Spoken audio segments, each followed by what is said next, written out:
afternoon, everyone. Thank you. Thank you for coming. I'd like to acknowledge that we're on the territory of the Métis Nation and welcome you all here today.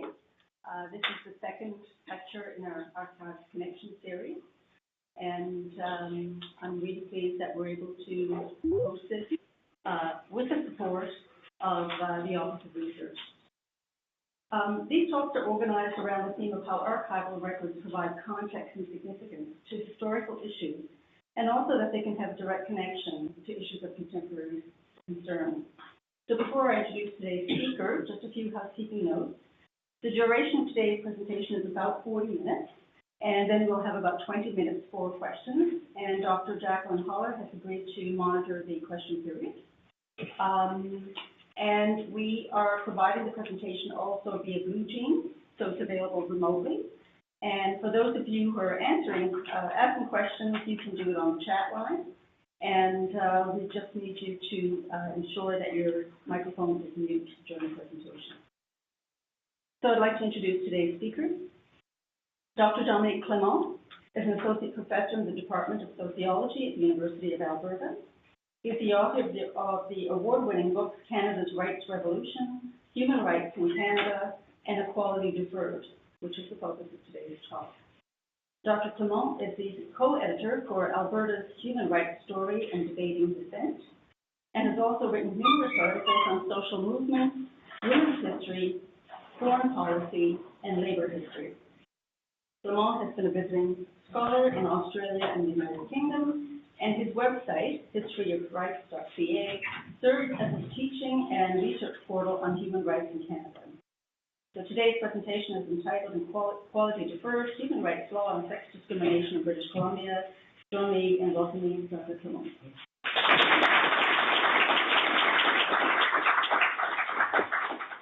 That's great. Thank you for that introduction, and thanks everybody for coming today. It's a genuine pleasure to be here.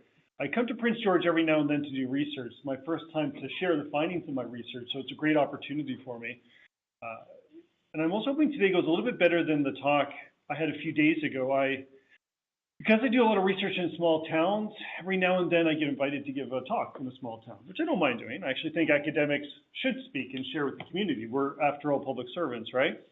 But the last one was a little bizarre. It was in a small town, maybe about 700 people. And 8 people showed up, which was great. Actually, I was expecting about 4, so that was about double what I had hoped would come to the talk, which was brilliant. But I started giving the talk, which is about the history of human rights in Canada. It's very different than today's talk. I'm not 5 minutes in, somebody interrupts me and just starts saying, hey, you know what, that's a good point. That reminds me of something that happened to me not too long ago. Just talks for 5 minutes about something completely unrelated to my presentation, utterly unrelated. I was talking about 17th century New France when they jumped in. And I said, whatever, that's fine. And I started talking afterwards, and apparently this was going to be the theme of the evening. Every 5 minutes, somebody introduced and jumped in with their own commentary about their life experience. Again, utterly unrelated to what I was talking about that day. Well, I figure it's, whatever, it's a public talk, roll with it. Anyway, so my 32-minute talk takes about 55 minutes, because they had about 20 minutes from the audience. And the first comment I get from the group is some gentleman says something to the effect of, yeah, things are really messed up today. I remember back in the day, a man would go out, earn a living, come home, his wife would take care of the home. It was great, things were fine, and now things are all messed up. And how do you respond to it, right? It's not my job to go to communities and criticize people. I did mention there's a bit of a flaw in his logic. I don't think it was quite a good deal for the woman in question in that situation. But it was actually probably the most progressive comment of the evening. It went completely downhill after that. So anyway, it was an interesting experience. I do think it is our duty to engage with communities, but I've yet to develop a talent for how one responds to those kind of situations. I got a feeling this crowd will be a little bit nicer to me. I'd like to start today's presentation, which might seem to be an unusual or even disingenuous question. Has human rights transformed Canada? In other words, are we more equal today? It's easy to forget that we haven't actually always framed our grievances in the language of human rights. It's actually, I think, one of the hardest things to teach about the history of human rights. For most of, certainly Canadian history, more likely to frame things in the language of religion or ideologies like communism than human rights. So because it's an historically recent phenomena, I think it's worth asking the question, what is the implications of rights talk? And there's no better place to do that than British Columbia. This province has by far the most fascinating and divisive history of human rights law. In 1974, British Columbia creates what I would argue is the world's most sophisticated anti-discrimination legal system. Lasts about 10 years. In 1984, the so-called government dismantles the system, a decision for which it was denounced from governments across the country. In 1991, the Human Rights Commission was reconstituted under the NDP. In 2001, it was dismantled yet again by the Liberals. And of course, a few months ago, the NDP has announced that they will once again recreate the Human Rights Commission. It's fascinating. There's literally no other province in Canada where human rights law is so divisive, where it's constant back and forth, where ideology is so apparent. And so I was researching this at the UNBC Archives, which has valuable information on human rights cases in BC history, including one of my favorites, which is an early case from northern BC. It involves Gene Tharp and Lorraine Mining Company. So this is a case with a mining company in the late 1970s, and they're operating a mine in northern BC. Now, because the mine is, I'll just add, if you're on the phone, if you can press mute on your system, please. I think we're getting a bit of feedback from the system. Thank you. Lornex operates a mine in northern BC in the late 1970s. It's geographically isolated, and so they give their employees free accommodation. But until the late 1960s, only men had lived and worked at the mine. And in fact, in the 19th century, they had explicitly banned women from working in the mines. So, sorry, if you're on the phone system, could you please press mute? I think we're getting some feedback from the phone. So the company starts hiring women in the 1960s, but it refuses to provide women with accommodation. So this requires the very few female employees that there are at Lornex to sleep and to shower in a nearby town while commuting to work along a narrow and very dangerous walking. So in 1973, the Provincial Human Rights Commission orders the company to provide accommodation to women as well. Sorry, I guess you guys can hear that feedback, right? I don't know where it's coming from. Or do you have your? Yeah, okay. Sorry, that's the only other one I can. Anyway, sir, I'll try to speak about it. Anyway, so the Human Rights Commission of BC orders the company to, sorry, it's a bit distracting, to give accommodations for the women as well. So in 1974, Gene Tharp, only 24 years old and lab tech at the time, goes into the company's accommodations. But then she discovers that the company had accommodated the Human Rights Commission order by simply doing nothing more than allowing women to shower and sleep with the rest of the facility. So Tharp submits another, thank you. Oh, that's great. Tharp submits another human rights complaint against Lornex. But the company is determined to refuse to support women in their own job place. And its evasions border on the absurd. When it's ordered a second time to provide separate facilities for women, the company responds, again, by just adding a partition within the bunkhouse, essentially saying that if women want to sleep there, they have to sleep in the same accommodation as men. And of course, people ignore the partition, just walk around in order to get to the cafeteria. So anyway, long story short, it takes Tharp another 2 years before the company finally agrees to provide facilities for women. Now, I had this great interview with Kathleen Ruff, who was the early director of the Human Rights Branch. She lives in Smithers now. And she describes this as one of the toughest cases she ever had. She says, quote, Tharp stands out because she was all alone in the mine and very much at the mercy of the company, who were mean bastards, vicious, trying to put women in their place. They would not even pay for her meals despite paying for men's food. The majority of the male workers were very supportive and were appalled by what was going on. They did everything they could to treat her decently. Gutsy woman, not doing it for herself, but paving the way for women in the future, and because she felt a sense of injustice. Now, looking back, difficult to understand why this company went to such extraordinary measures to what must seem to us today the inevitable progress of history. But I think it's worth remembering that women like Kathleen Ruff and Gene Tharp were of a generation where discrimination was very, very common.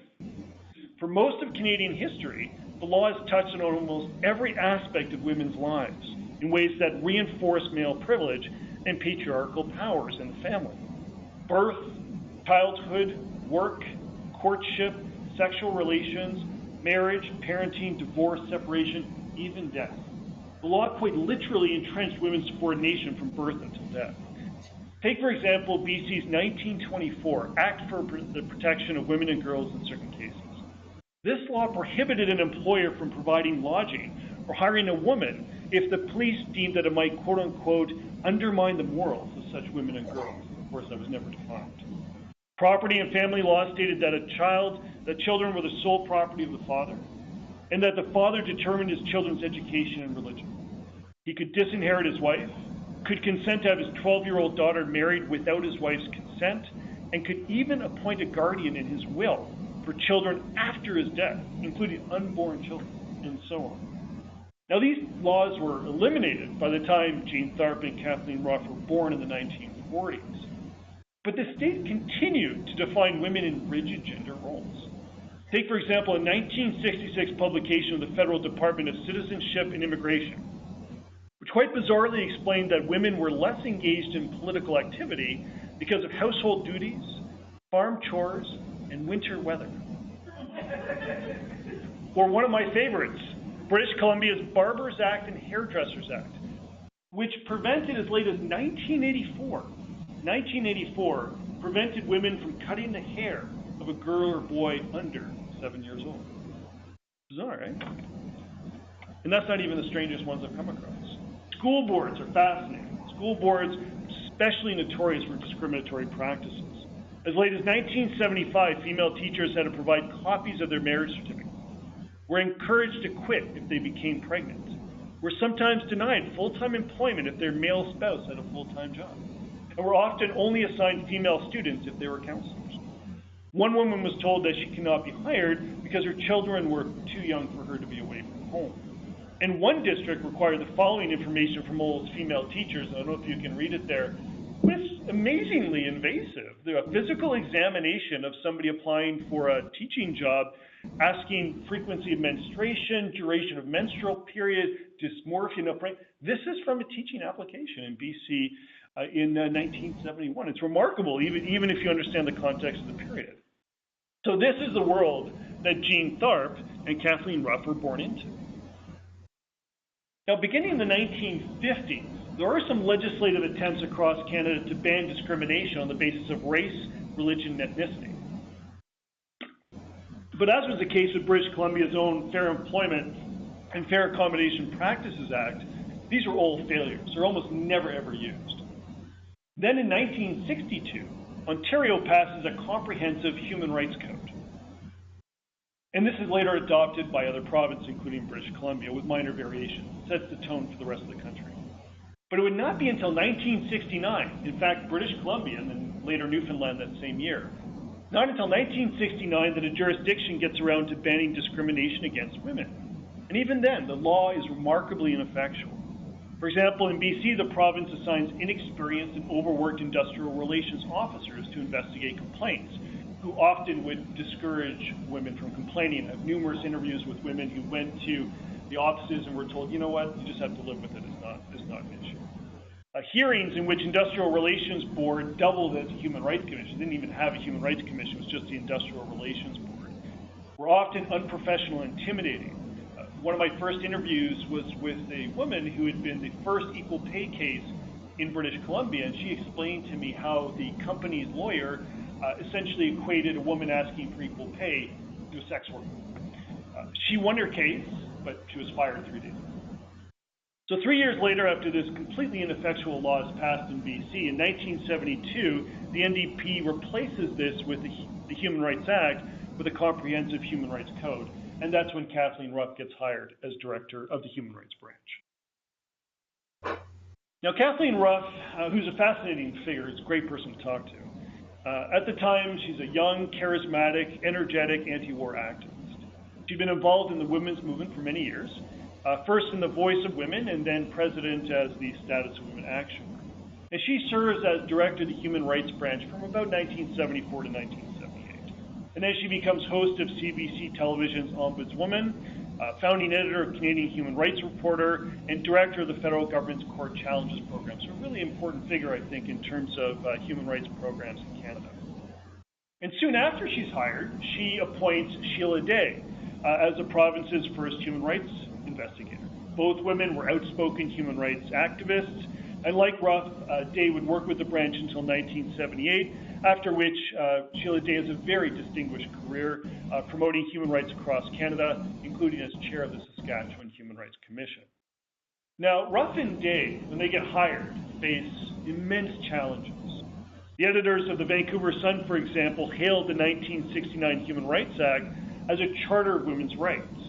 Skeptics, however, including editors of the Vancouver province, were convinced that there was no way to, quote, eliminate such discrimination outside of blindfolding employers or requiring that female applicants wear veils and walk around in barrels while being interviewed. Matrimony is the most important career of all for a woman, the most vital, and hopefully most long-lasting. But Ruff and Day had one huge advantage. The 1974 Human Rights Code embodied the best aspects of what I call Canada's human rights state. It included professional human rights investigators, a public education mandate, a commission promoting legal reform and actually representing complainants before inquiries, a jurisdiction over the public and the private sector, independence from the government, and an adjudication process as an alternative to the courts. You don't have to go to court, you can go to a board of inquiry to settle your case. And BC also introduced several innovations, one of the reasons why I think BC had probably the best legal regime in the country at the time. Instead of restricting the law to a series of enumerated grounds, essentially the law said that discrimination was prohibited unless the accused could demonstrate reasonable grounds, which essentially opened the door to a whole new range of complaints. For example, one of the first successful complaints based on sexual orientation is here in BC because of that statute. So it was without a doubt, I think, the most progressive human rights statute in Canada, and arguably, actually, one of the most progressive in the world. But Ruff faced an unusual dilemma. There had never been a human rights investigator ever before in BC. So where does she find people to enforce the law? Well, her solution's inspired. She begins by recruiting women who'd been active in the feminist movement. This is a conscious strategy on Ruff's part to fill the branch with people who would be familiar with the issues. Unlike industrial relations officers, these were people who knew about discrimination. And she accurately predicted that sex discrimination would be a major source of the branch's work. And that's one of the things that led Ruff to meet with Sheila Day and offer her a job as the first human rights branch investigator in BC history. So over the next few years, Ruff and Day and other recruits of the human rights branch essentially transformed the legal regime in BC.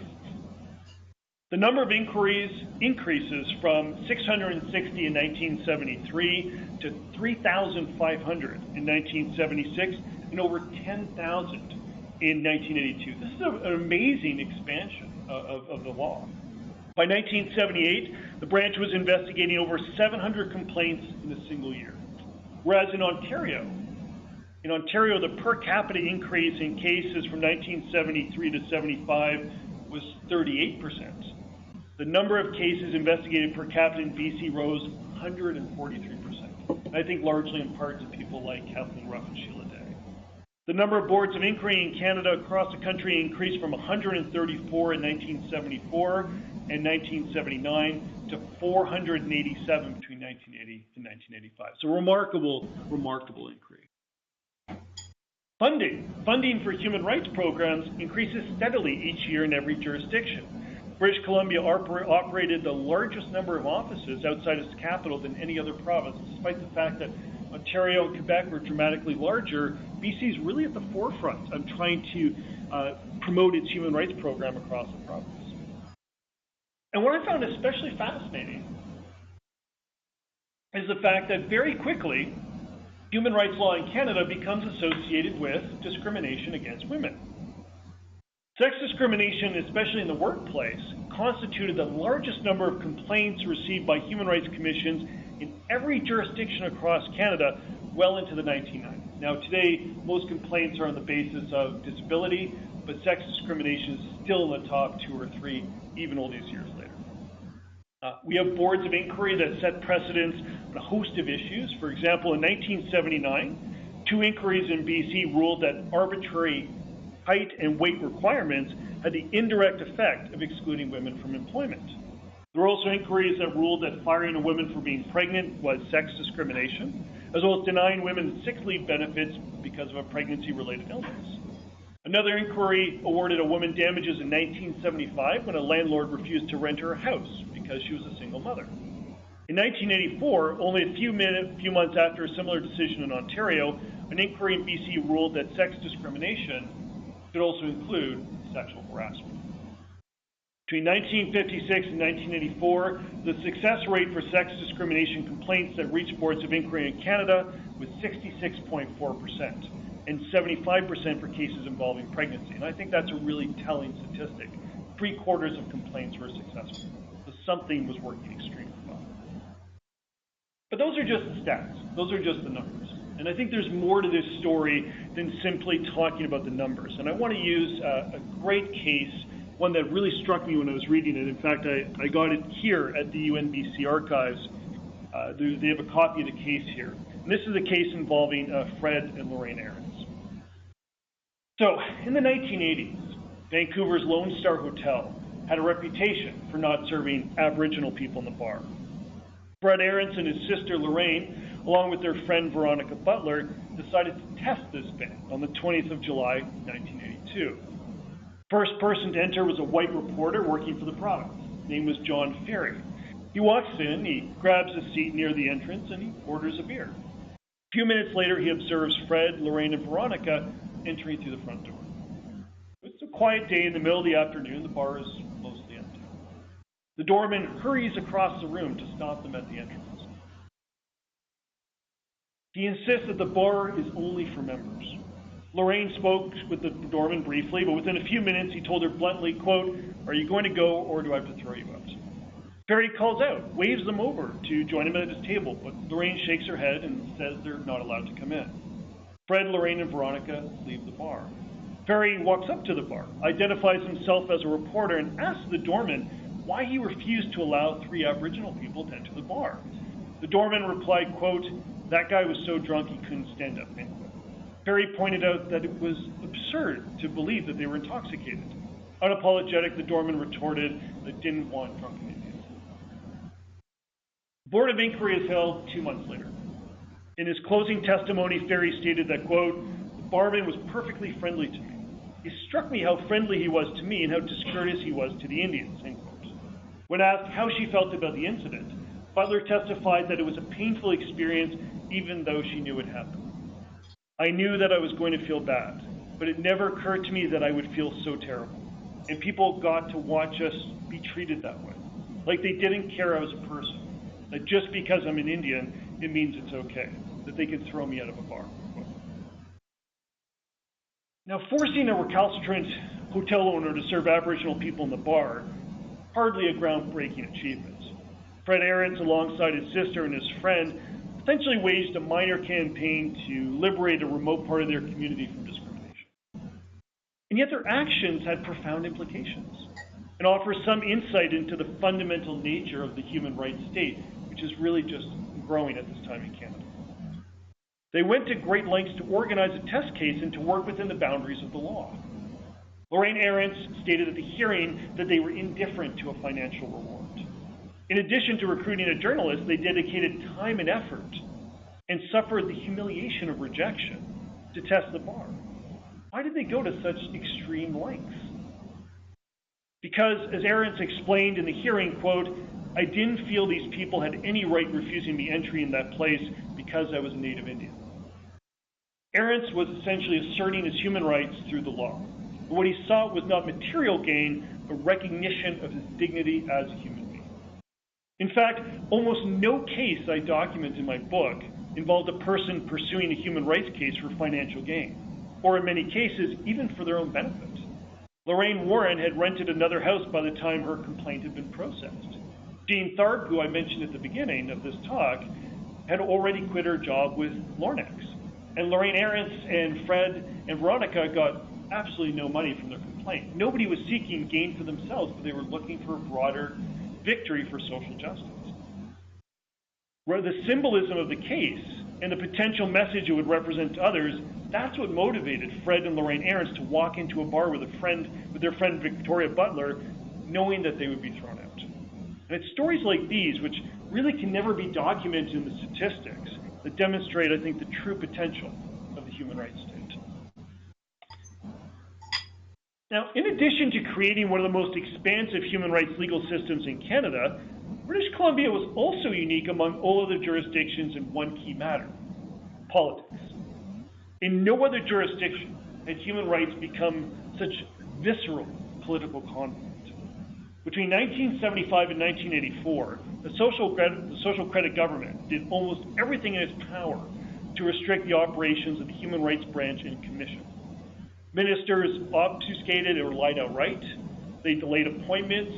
They refused to appoint boards of inquiry. They reduced the number of investigators while resurrecting the practice of using industrial relations officers, and appointed people who had little or no experience in human rights to the Commission. So they wouldn't get rid of the law, but they did everything in their power to make sure the law would never work. As a result, by the 1980s, funding in British Columbia dropped dramatically, where in other jurisdictions, budgets for human rights remained stable or actually increased. In 1978, in response to criticisms that he had not appointed a single board of inquiry in a year, this is a province that was dramatically playing a huge role in appointing boards of inquiry, and Socrates didn't do a single one in 1978. When he was asked in the legislature why he hadn't done that, or why he hadn't even hired any commissioners, the Minister of Labour, Ali Williams, responded in the legislature, "So what? Who cares?" So the history of human rights law in BC demonstrates, I think more than really any other jurisdiction in Canada, how a government can inhibit the application of its own laws. The worst example was the Human Rights Commission. So there's a branch led by Kathleen Ruff, which is designed to investigate the complaints, and a commission whose job was to do education. As columnist Alan Fotheringham suggested in 1978, quote, "The whole range of names on the commission demonstrate Minister Williams' desire to make the commission so bland as to be ineffectual." One member, Jock Smith, so absurd, he'd actually been the target of 2 human rights complaints in the past. He's the guy that the Socrates appointed to be on the Human Rights Commission. At one point in it gets worse. At one point in 1979, the Vancouver Sun reports that the commissioners, which by the way are composed all of white men, except for one single woman, in a public hearing started exchanging sexist and homophobic remarks during a public hearing. And to make matters worse, the chair of the commission defended her colleagues' actions as an exercise in free speech. This is the Human Rights Commission, whose job is to enforce anti-discrimination. And finally, in response to this criticism, another commissioner is quoted that year as saying that female representation on the commission was not required because the male members could obtain a woman's point of view from their wives. That's the same kind of logic that I got in my talk just 3 days ago. But this is the commission that the Socrates appointed to enforce the law. So by 1981, the situation had really become quite dire in BC. The Socrates had almost completely gutted the human rights system. In 1984, they go even further, and they finally replace the NDP's Human Rights Code with a remarkably regressive statute. They go from having probably the best law in the country to the worst statute in the country. They eliminate the Human Rights, by the way, this will sound familiar to people who've been around in recent years. They eliminate the Human Rights Commission. The process for submitting complaints is streamlined to allow officials to dismiss complaints without an investigation. And the reasonable cause section is completely removed. There were no more professional human rights investigators. In fact, somebody just showed up at their door one day, told them they were fired and not to bother coming to the office. Complainants were required to secure witnesses, collect documents, and hire a lawyer to argue the case themselves. You have to understand, this is complete contradiction. The Canadian system was designed so that you would have support and assistance in pursuing your complaint. After all, who are the most common targets of human rights violations? People who lack resources. Well, the Socrates law got rid of all of that. And they reduced the number of fines. And there's one absurd moment where the Minister of Labour, Robert McClelland, is trying to justify his amendments. And he says they're wasting their time with frivolous complaints, such as golf courses that ban women from golfing during certain times of the day. This was his idea of a frivolous complaint. Even though a 9-year-old boy could golf before 11 a.m. in the same golf course when women were banned, He didn't think that was discriminatory. But there's one last moment I want to share for you before we start wrapping up today. So the NDP tries to fight these amendments, and they ultimately fail. But there's this wonderful moment. I don't know how many of you remember Rosemary Brown, who's just a brilliant, articulate individual. And she's fighting in the legislature. She's speaking out against the Socrates amendments. And there's one moment, beautiful moment, I want to share with you when she's arguing with Jack Kemp, who he's the MLA for the region around Burns Lake, the Socrates. And this is what she says. She says, "There isn't a member on the floor of this House who hasn't had come through their constituency office door, over their constituency telephone, representations from welfare recipients who have told them that they've been refused accommodation because they're in receipt of income assistance." Jack Kemp, wrong again. Rosemary Brown, you're never up in your riding. How can they ever reach you? I get mail from your riding asking if you're still alive. They never see him, Mr. Chairman. There's a big ad running in his constituency newspaper asking if anyone knows the whereabouts of the member from Nikia. He hasn't been seen there up in so long. They describe him as being a tall, slim, handsome gentleman. They've even forgotten what he looks like. It's one of my favorite moments when it comes to Rosemary Brown. And he absolutely deserved that attack, by the way. So the history of just to start wrapping it up then, so the history of the human rights state in BC is basically a history of two competing visions of human rights law. These competing visions are still the basis of debates in Canada today. And they kind of come down to this. For the Socrates, human rights policies threaten legitimate business interests and created an unnecessary burden on employers. For them, they saw discrimination as an isolated act of an individual who might be punished. In contrast, the NDP's vision was a unique form of law for people like Jean Tharp, who lacked the resources to seek redress in the courts and likely would never have sought redress without the existence of a human rights branch and commission. For the NDP, they saw discrimination as unseen, systemic, and rooted in common sense ideas. There's a great and very famous case by the Supreme Court they hear in the 1950s. It's called Christie v. York. I love using that example in my classes. It involves a black man who was ejected from the York Tavern in Montreal in the 1940s because the tavern did not serve black people. He goes all the way to the Supreme Court, which unfortunately rules that a merchant's right to choose who they want to serve overrode the right of a British citizen to be served. But it's fascinating, if you read the trial transcripts, and it really goes to the point I'm making here. If you read the trial transcripts, Christie's own lawyer, at no point from lower court, appellate court, Supreme Court, at no point does Christie's own lawyer suggest that white people are okay drinking black. It didn't even occur during the entire process, and he's defending Christie. And I think this goes to a lot of issues today. A good example of this is issues facing people who are gender nonconforming. Had lots of amendments to legislation now. Most statutes recognize gender identity in human rights law. But I think this is a great example of where we're being challenged in certain common sense notions. And so the NDP's vision for a human rights statute was to create one where we would challenge a lot of these common sense ideas, in contrast to the Socrates, who did not share that vision at all. So the NDP's vision of a human rights law is a law that's proactive and capable of genuine social change. Another lesson I think we can take from the history of human rights law in BC is that the law can be an effective tool for social change.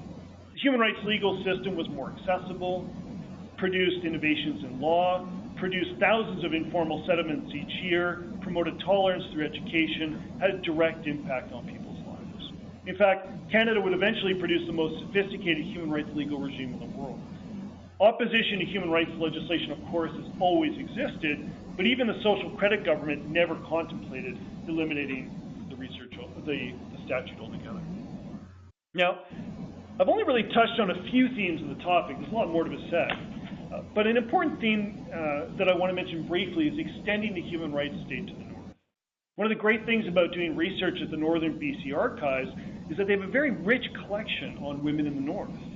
I've made extensive use of the Prince George Women's Centre files, the Iona Campagnola files, Bridget Moran, as well as newspaper clipping files, and several interview transcripts as well, too.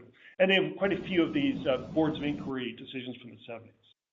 And not only for my work on human rights law, but this archive has been fantastic for my research on the history of the women's movement in BC as well. And I've traveled all across northern BC and visited dozens of museums and archives. And there's no question the Northern BC Archives is a fantastic and essential resource for them. And I'd like to think that my work here demonstrates the necessity of researching beyond the Lower Mainland and the interior. Historians routinely claim to write the story of an entire province, but really in BC it's impossible to do so without understanding the North. The human rights state, for instance, never fully reached this part of the province. There was rarely more than one human rights officer for the entire region, and they had a caseload that stretched from the Queen Charlotte Islands all the way to Dawson. People in Prince Rupert or Fort St. John simply did not have the same access to human rights law as those in Victoria or Kamloops. Again, that single officer in Prince George could not possibly hope to address the entire region. And yet, as Jean Tharp's case against Lorraine demonstrates, there were unique challenges facing resource towns or company towns. And there's a substantial Indigenous population in the North with its own history of discrimination as well, too. So I think we need to understand that situation if we're ever going to understand the limits of the human rights state. But there was one constant, though, I found among all the regions of BC, whether the North, the South, or the interior. Again, that the vast majority of human rights complaints involved women. According to a 1982 report commissioned by Alcan, quote, systemic discrimination against women was seen as more pervasive in the Northwest. Informal practices from height and weight requirements to lack of training opportunities served to keep women out of the workforce. And this leads to my final kind of commentary of the day, and that's about what is the legacy of human rights law in this province. Human rights law has been central to what many historians call the rights revolution of the 20th century. But it has been a contested issue, especially in this province. So I'd like to finish by suggesting that while human rights law has been revolutionary, I argue in the book that it has not been transformative. This is one of the ways I think that historians conducting archival research can make a significant contribution to human rights studies. Studies of inequality in Canada consistently demonstrate the same findings today as they have 50 years ago. Aboriginal peoples rank last in almost all studies of equality. Women are underrepresented in almost every category of high-paying employment or political office, and overrepresented in low-paying employment such as clerical. Almost half of Arab and Asian immigrants in Canada live in poverty, compared to a little over 10% of British-born immigrants. And Canadian-born non-visible minorities earn almost 20% more than their visible minority counterparts. More than 1 in 10 Canadians lives in poverty, including almost 1 million children. 2011, 8 of 10 lone parent families were headed by women, of which there are more than 1 million in Canada. They had a median income of $39,000 compared to $54,000 for lone parent male families. Nearly 1 in 4 single-parent families headed by women are poor, compared to 5.9% of two-parent families. 35% of women on their own, under 65 years old, are considered poor. And close to half of single women over 65 years old are classified as poor. Immigrant women between 24 and 44 years old with a university degree and working full-time earn $14,000 less than Canadian-born women. And 83% of minimum wage earners in Canada are women and youth. In sum, a child born today is more likely to grow up to be a poor adult if that child is born a girl. The rights of all members of society are respected, taking into consideration the variation in skills and interests that are present in all social groups. And we should expect a fair representation of people from all social categories in the political, social, and economic life of the nation. And yet this is clearly not the case. We do not live in an equal society. The promise of human rights, as our history suggests, is a promise of equal opportunity, but not equality of results. This is the reality of Canada's rights culture. In this way, the human rights state was revolutionary, but it has never been transformative. Historians and archives, I think, have a critical role to play in contributing to current debates over human rights law. The NDP's decision to reintroduce that statute is a great example of how these debates, the documents in the 60s and 70s, have not escaped us. They continue to inform public policy today. Understanding our history is therefore essential to ensuring that we build an effective human rights legal regime. Human rights law may be plagued by delays, lack of funding, weak remedies, and a focus on individual complaints. To be sure, there are profound limitations with human rights law. It is certainly not the entire solution. But as our history shows, human rights is a vision for social change and a universal language for articulating our grievances. The pervasiveness of inequality in Canada is a testament to the limits of our rights culture, but does not change the profound transformative potential of human rights. Thank you very much.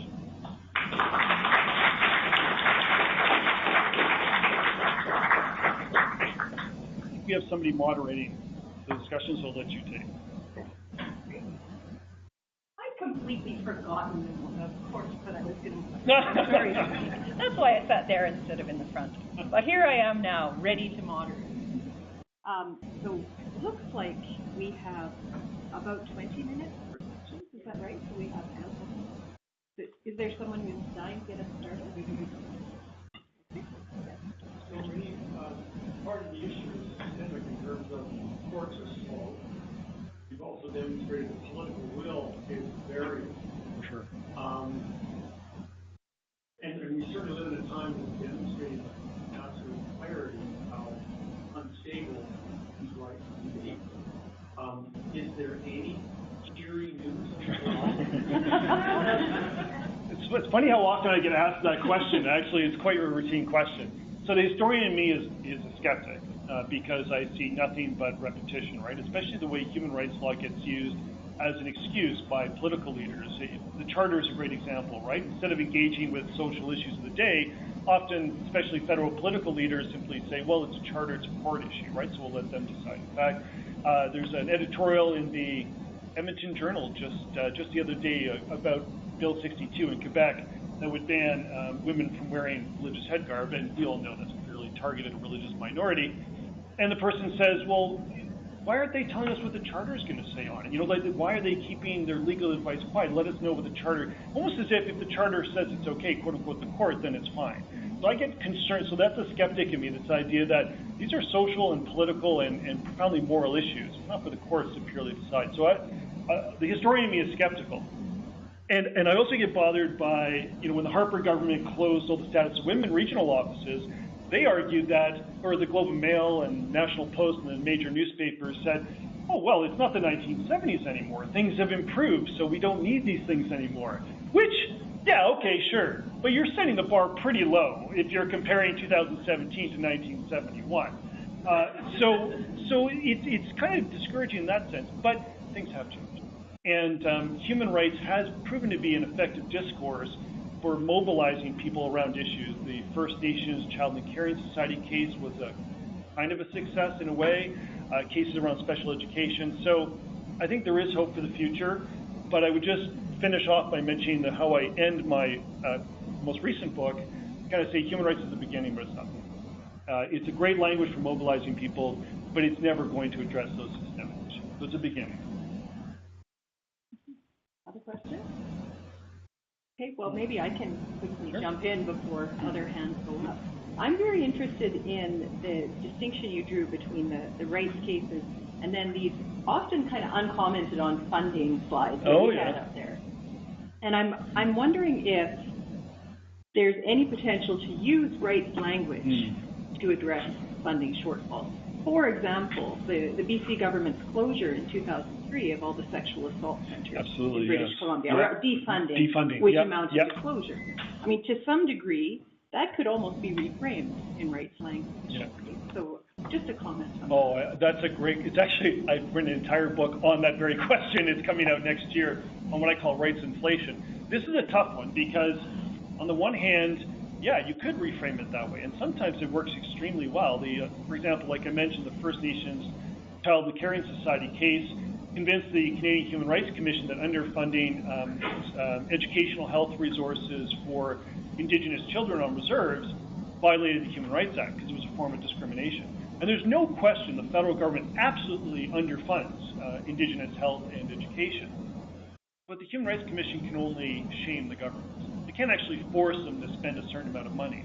So there's some of us who argue that was a worthwhile victory. We should frame it as a human rights issue, as a discrimination issue. My critique was that, yeah, but 2 years later they've done virtually nothing. But there's a lot of people who are convinced that action has been taken by simple virtue of a Canadian Human Rights Commission decision. So that's my worry. My worry is that if we frame issues like underfunding for sexual assault centers or women's centers, that it'll become the purview of these commissions who can't really enforce their recommendations. In most cases, they can't fine a government, right?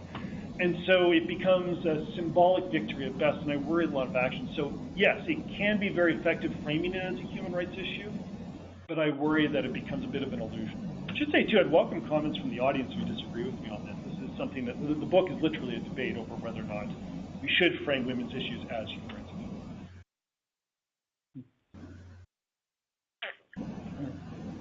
Since you're here. One of the first camps was Okay.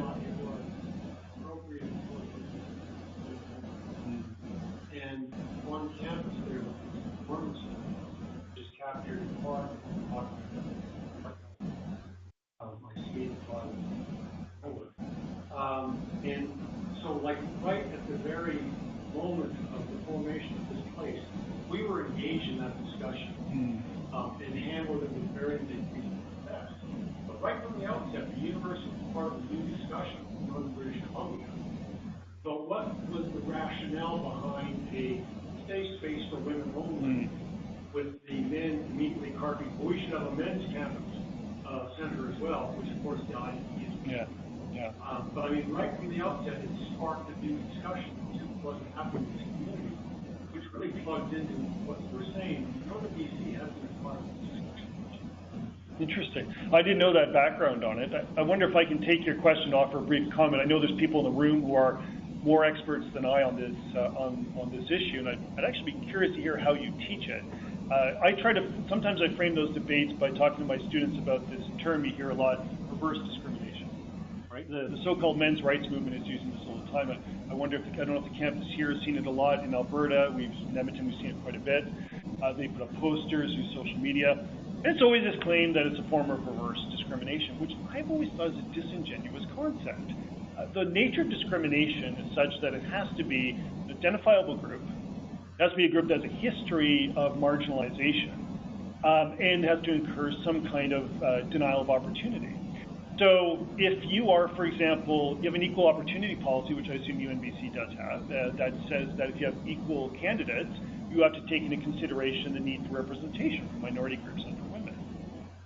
And so to suggest that somehow this is discrimination, that you can discriminate against white males, I just never understood that term, and yet it's so popular in public rhetoric. I mean, white males have never been a marginalized group, ever. So how you can't discriminate against a group that's never been marginalized. But I'd be curious, people in the room, if you teach it differently. That's how I try to explain it to my students, is that the nature of discrimination is such is that you can only discriminate against a group that has less power, is marginalized, and that has never been the case for white men. Thus, you cannot discriminate against white men. But maybe that's a poor way of framing the issue, I don't know. That's how I So I would just add that, and like you were saying, I'm not arguing.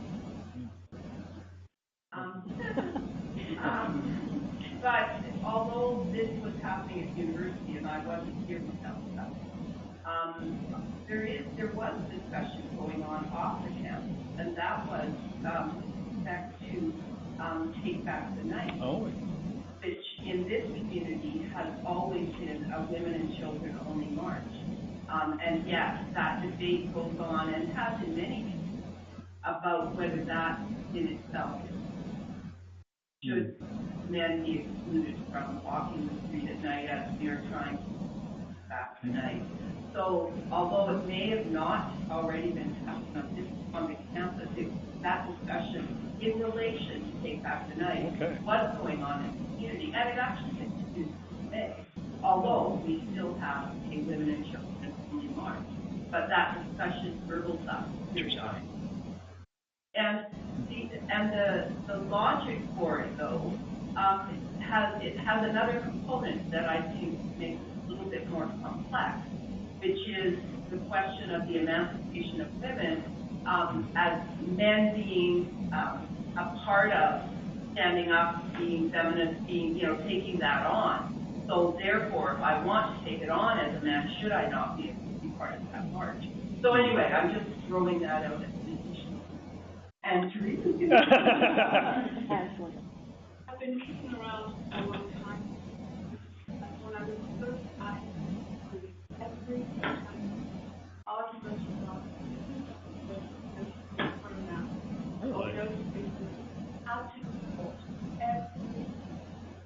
and the intent of night marches, there were multiple towns actually did participate in night, but they provided childcare and they made food. Yeah. And they were there and get warm and raise breakfast.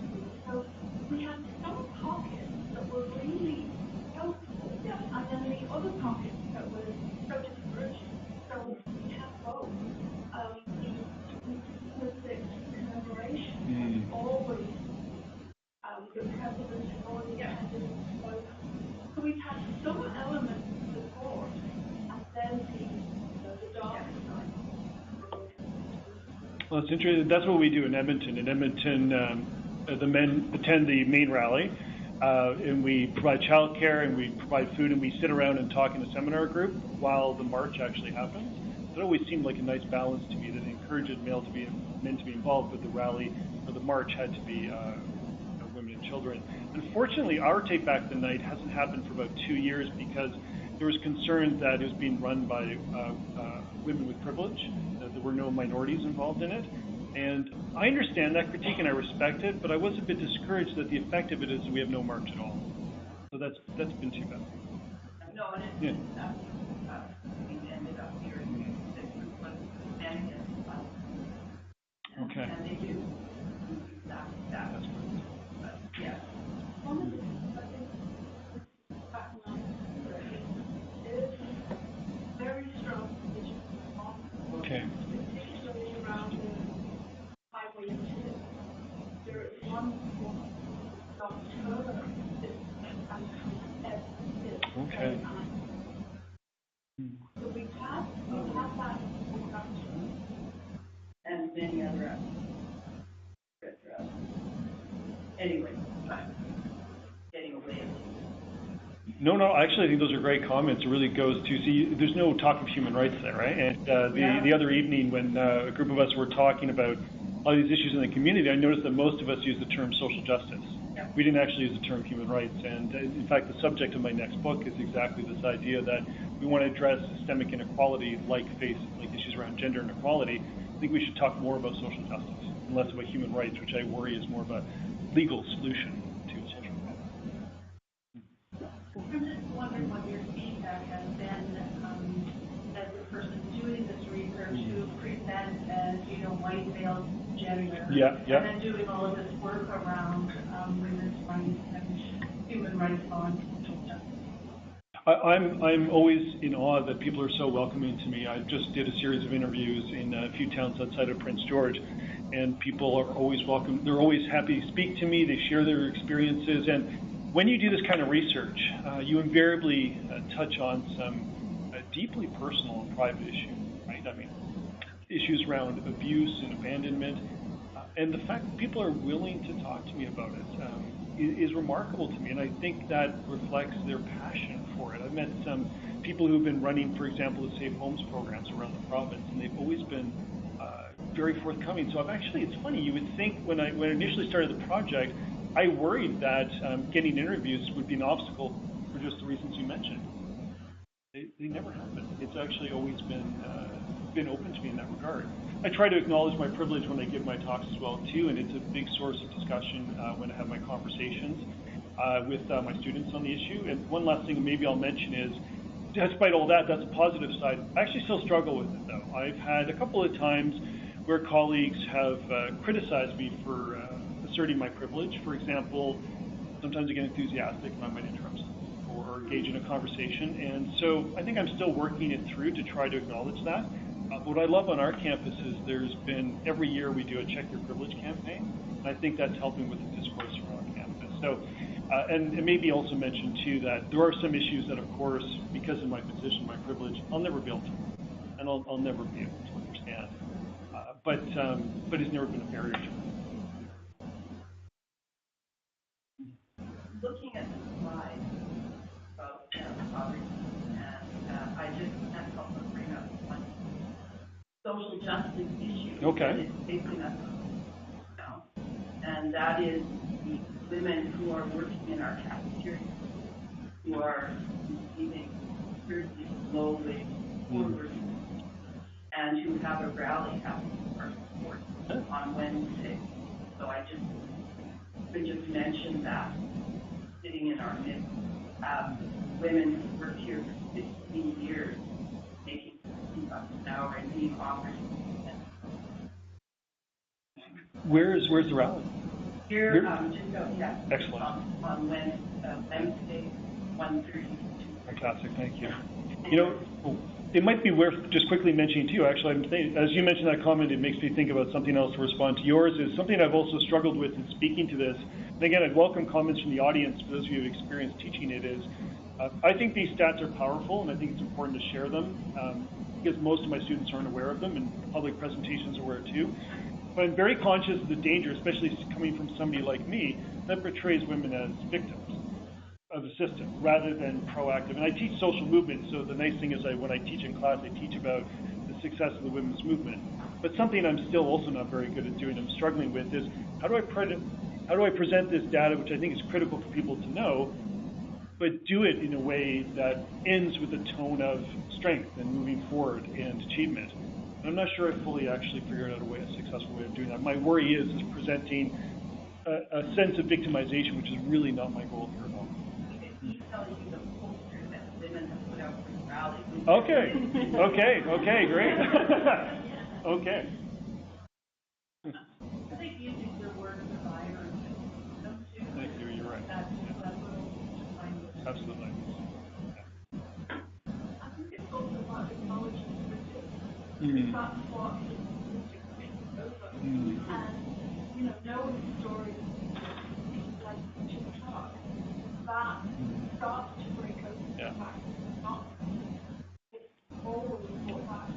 And I think the site of the women, there were things we were able to do on this campus with that situation. So when a young woman was really badly harassed in residence, she slept at the center. And I remember those of us who were on faculty being asked if we were going to hotels to bring the little shampoo because we couldn't supply the center with the necessary.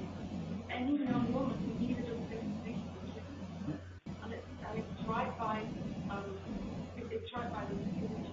Okay. So there are things where we fought back, we made things happen simply from that space, and it's the same space they haven't founded it, it's the place, been there since day one, it's crammed, filled with art and books and everything. It's a toehold. We've got an excellent sexual assault center and women's center at University of Alberta. It's extremely effective and very active on campus. Unfortunately, across the river, MacEwan University, they have absolutely nothing. And so there are people leading the campaign to try to develop something there, but it's just curious, in that same city just across the river, is such a profound difference. I wanted to go back to your comment earlier about how talking about rivers. Right. One of the things that I was really wanted to raise is power. Who's got the power to discriminate? Certainly, somebody who's female does not hold that. So going back to get some money, benefits really who holds the power.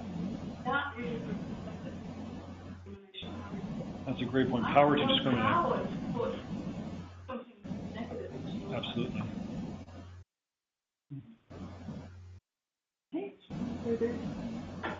Okay, then all that remains is to thank Professor Dept. And thank you for all the comments. I appreciate it, everybody.